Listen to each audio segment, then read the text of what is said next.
Alors le CICE, c'est un crédit d'impôt destiné à améliorer la compétitivité des entreprises, à favoriser l'emploi et à permettre également de favoriser l'investissement, l'innovation et tout ce qui peut permettre un développement des entreprises en France, notamment par rapport à des pays tels que l'Allemagne, pour rester compétitif sur le marché.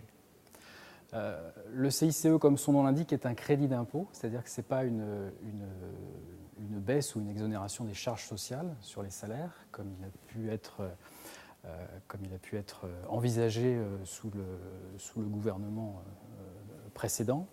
Là, on est bien sur un crédit d'impôt qui se calcule par rapport à une masse salariale brute. On prend comme base la masse salariale brute des salaires compris entre le SMIC et 2,5 SMIC.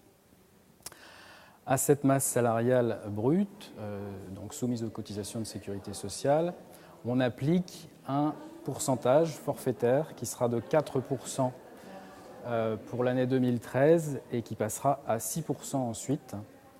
Ce qui devrait donner une aide globale aux entreprises en régime de croisière de 20 milliards d'euros par an.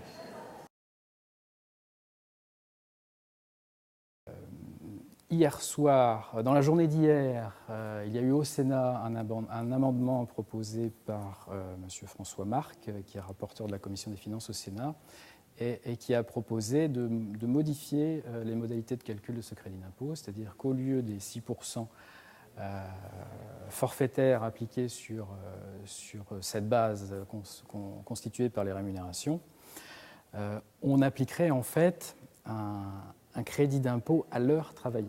Ce qui permettrait, toujours selon François Marc, de faire une économie de 3 milliards d'euros qu'il propose de réinjecter dans une autre disposition qui est le crédit d'impôt recherche. Aujourd'hui, on en est là. On devrait déboucler par des votes définitifs au plus tard le 21 décembre et on saura qui l'a emporté du taux forfaitaire 4 puis 6 ou alors de l'appréhension à l'heure de la base éligible au crédit d'impôt.